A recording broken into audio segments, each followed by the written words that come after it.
बकरियां ही रखनी थी तो फिर तालीम हासिल करने का क्या फ़ायदा, पढ़ने का क्या फ़ायदा अगर इसी काम में आना था। इस जुमले ने ना, इस तज़हीक अमेज़ जुमले ने रोज़गार के मौक़ों को बंदों से दूर कर दिया है। लोग काम नहीं करते कि लोग बातें करते हैं, ये कहते हैं फ़लाँ मुझे ये बात करता है, इस डर से वो रोज़ी कमाने के लिए मेहनत नहीं करते।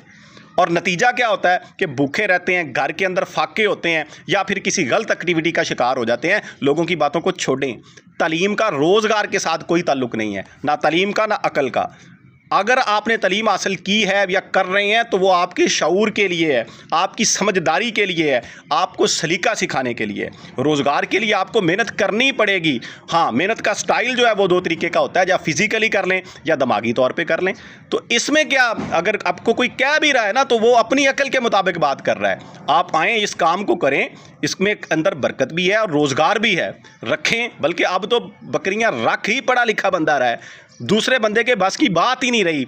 इतनी रिसर्च हो चुकी है, इस तरह की चीज़ें हो चुकी हैं कि बग़ैर तालीम के बंदा उन तक पहुंच ही नहीं सकता। तो तालीम एक अलग चीज़ है, रोज़गार अलहदा चीज़ है। आप रोज़गार के लिए इन जानवरों को रखें, आपको अच्छा रोज़गार मिलेगा और आप दूसरों से बेहतर ज़िंदगी गुजारेंगे।